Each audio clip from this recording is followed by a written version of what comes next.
You know what's crazy? Back in the 1980s, anyone could tell you just go to college, get a good job, and buy yourself something nice. Whether it be a home, car, or maybe just a hobby like a drone.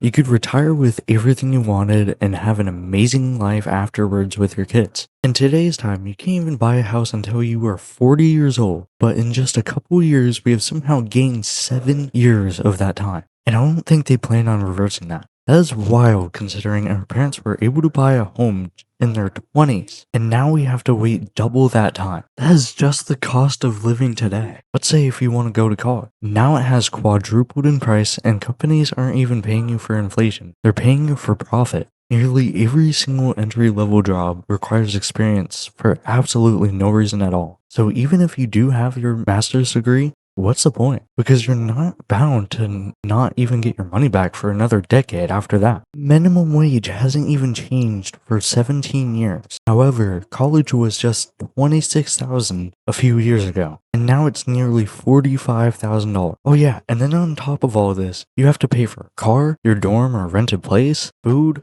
water, everything else. No one will have any sort of financial freedom unless they take off with a business of their own and somehow make it. That means if you want to go on a low vacation, you're going into debt, and not the good kind.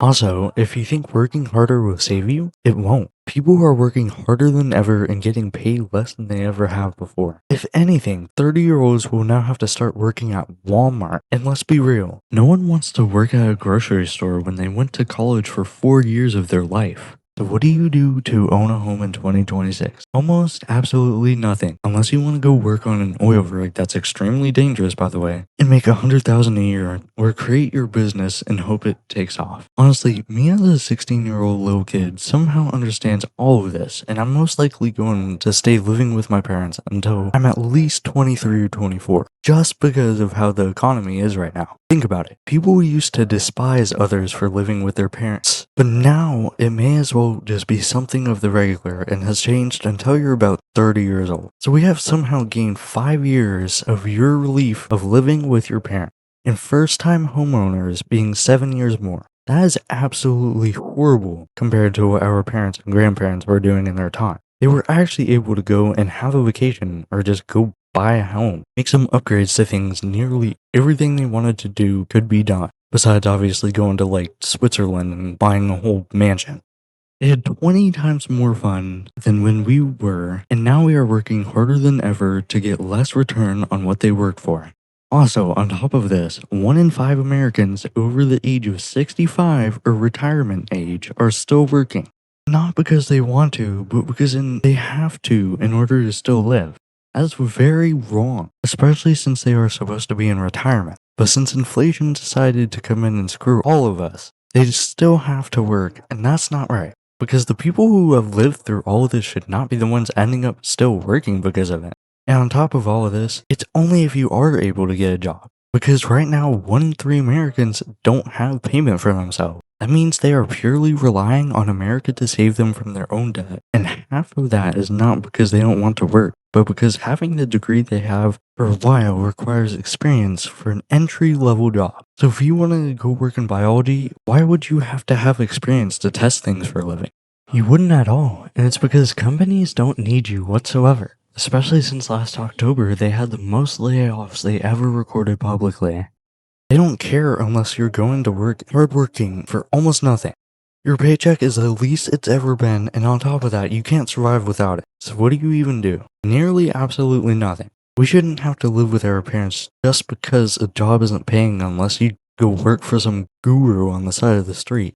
And even then, you don't even know if the dude's gonna pay you. So my advice is to try and find about 15 to 30 minutes a day, where you can just talk about something you seriously think about and upload it to some type of social media. Kinda like I'm doing right now. Because even if you get 2 views on that first video, if you keep it consistent enough, you should start making some bank on your own time, and maybe even beat the system right now. That might be your only and unfortunate escape, but the good thing is anyone can do it. Doesn't matter who you are. You live life and have an opinion, so share it with the world. and some will agree. Take for example, Cabby Lane used to be really popular, and the only thing he did was have his hands up in a questionable type of way. It was funny, yeah, but who can't just do something simple and put their hands up in confusion? Almost nobody. And even if you can't do that, there's most definitely something else you can do. Anyways, if you plan to also have kids, that's even more you have to pay on top of whatever else you have. And I was reading the news the other day, and apparently it costs $37,000 just to have a single child in a hospital. So, in order to even have a child, you require so much money, and then if you want multiple, you're just putting yourself in debt for the rest of your life. At that point, on top of all your college bills, car bills, whatever you live bills, all of it. So you can pretty much just kiss your great vacation a sweet goodbye unless you're someone really important at a job. Or like I was explaining earlier, did a side hustle. I think people above 65 shouldn't have to work anymore at all, especially since they already have been for 40 years. They should have at least adjusted their paycheck for inflation so they get to have just a little bit of freedom. But I guess the government decided against that. Oh yeah, and then on top of all of this, you don't even get paid the true amount you're supposed to because of taxes and taxes to run you down money when you have to pay them. So if you technically made $2,100 a month, you're only gonna get about $1,600 of that or less depending on the company. Then you have to pay taxes on top of all of it. Even if you technically don't pay your taxes in America, you still pay your taxes because of store. I know you won't go to Mexico to do federal crimes, so it's just one big messed up loophole that you're in unless you want to work 14 to 16 hour days, which would not be good for you because sleep and freedom will get the best of you. So honestly, I'm going to give a big good luck to all of us in the future world, and hopefully we can fix more as the younger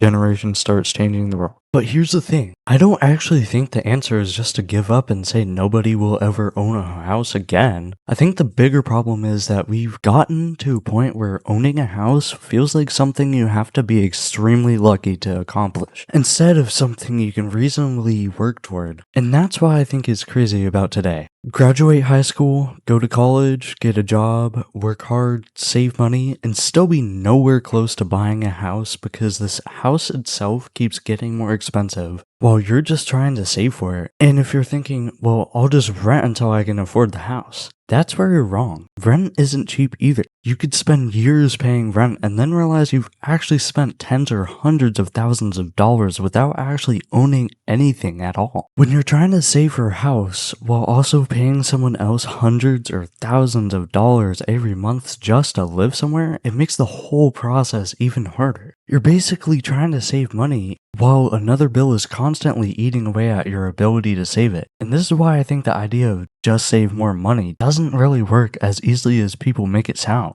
If you make $40,000 a year and someone tells you just save $20,000, that's great advice until you realize eat, live somewhere, drive somewhere, pay insurance, pay taxes, pay your phone bill, and actually exist as a human being. You can't save money that you don't have. And even if you manage to save a decent amount, the price of the house you're saving for could increase while you're doing it. So you're basically running towards something that's moving away from you. And that's probably the most frustrating part about buying a house right now. It's not that the houses are expensive, it's that the entire process of becoming financially stable will take so long. You graduate later, you start your career later, you move out later, you buy your first house later, and then you might have kids later because you need to be financially ready for them. Everything gets pushed back, and eventually you look around and realize that you're 30 years old and you're still trying to accomplish the things people used to expect you to accomplish in your 20s. And I don't think there's anything wrong with living with your parents longer if that's what you need to do. If I have to live with my parents until I'm 23 or 24 because that's what makes the most financial sense, then honestly, I would rather do that than move out at 18, spend almost everything I make on rent, have no savings, and then wonder why I'm broke. I'd rather take a few extra years to build something and actually have a chance at owning a house than rush into independence just because other people think I should. But that also brings up another problem. What happens if everyone starts doing that? If more and more young people who stay with their parents because they can't afford to move out, then eventually you have an entire generation delaying homeownership,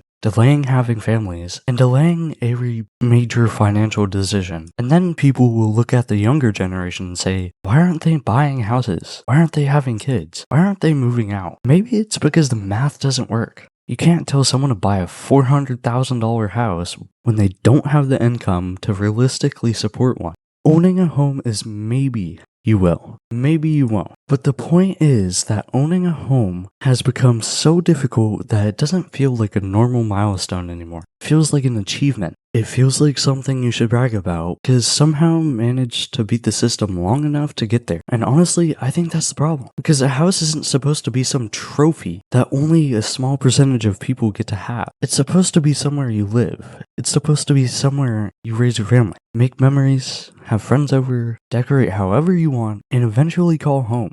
But if the average person has to spend decades saving just to get the opportunity to buy one, then we're going to have a generation that spends a huge part of their life renting something they actually never own. Maybe prices come down, wages catch up, interest rates drop, and suddenly buying a house becomes much easier. I genuinely hope that's what happens, but the likelihood of that actually happening is close to zero. I don't think young people should assume that buying a house is automatically going to happen just because they got a job and worked hard. You need an actual plan. And that's why if you're young like me, I think the biggest thing you can do is start learning how money actually works. Don't assume that getting a job is the entire plan. Learn how to save. Learn how businesses work. Learn a skill that people actually pay for. Learn how to use the internet for your advantage. Because you don't know what the economy is going to look like 10 years from now. But you can make sure that you're not completely helpless if things get worse. Maybe that means starting a business. Maybe it means getting a really good career. Maybe it means making YouTube videos like I'm doing right now. I don't think there is one perfect path anymore. And honestly, maybe that's a good thing. Maybe the old idea that everyone has to follow the exact same way is disappearing. But I don't want to turn into an excuse for you to just give up. If you can't afford a house right now, that doesn't mean you'll never afford one. If you can't afford college, that doesn't mean you can't build a career. And if your first business fails, that does not mean that you're bad at business.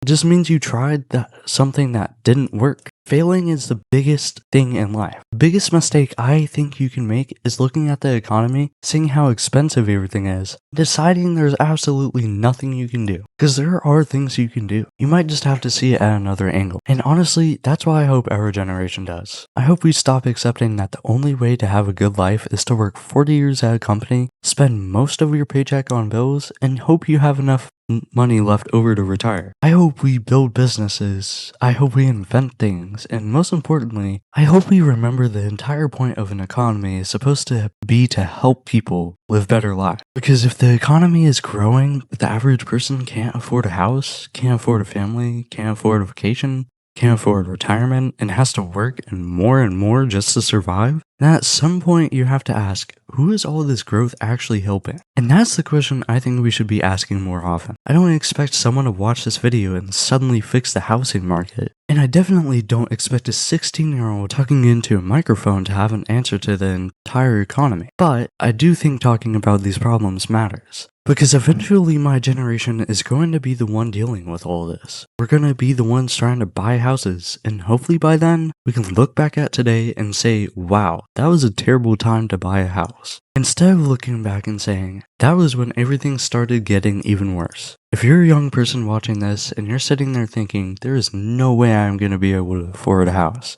I completely understand you feel that way. And honestly, I think more people should feel the same way than anyone wants to admit. But instead of giving up, I'm gonna try and build something. I'm gonna keep on making videos, keep trying businesses, keep learning things, and hopefully one day I'll be able to look back at this video from my own house and laugh at how worried I was. And maybe that's the real goal. Not to somehow get lucky, not to work 16 hours every day until you collapse. Just to build a life where you actually have some control over your future. Because at the end of the day, I don't think anyone should have to be rich to own a home. You should just have to be willing to work for it. And hopefully by the time my generation gets there, that's still possible.